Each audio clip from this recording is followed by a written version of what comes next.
Stoj, stoj. Neboj sa. Poď, poď, poď, Tobi, poď, poď, poď. Á, čo je tam, čaj?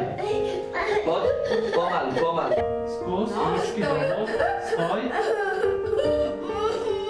Stoj. Ešte ty, ako si sadneš. No poď. No, sadkaj si. Poď. Takže volám sa Soňa, mám syna Tobiaska, má teraz 3 roky. V Renone sme druhýkrát. Prvýkrát sme boli v roku 2011 v 10. mesiaci, teraz sme po druhýkrát. Zmeny vtedy nebol taký ohybný, nevedel dobre nastupovať na nožičky, lebo vlastne má DMO spastickú diparézu dolných končatín. Pred pobytom, ako sme si mali nastúpiť, išiel nie isto, ale tak ako tak.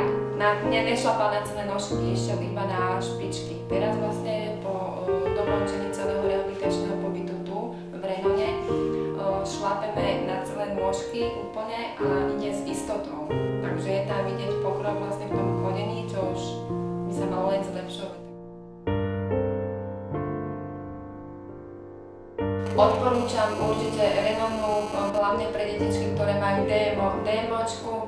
Je to dobré pre deti vlastne, aby sa rozhýbalo chodenie, v chodení, v reči, v rozprávaní, hraní, vlastne chytanie motoriku a všetky veci vlastne, čo sa týka hlavne chôdze, pre deti je to možné toto všetko. Takže určite áno. Dojdite. A už sme tu, pozri, už mamino ťa čaká! Super!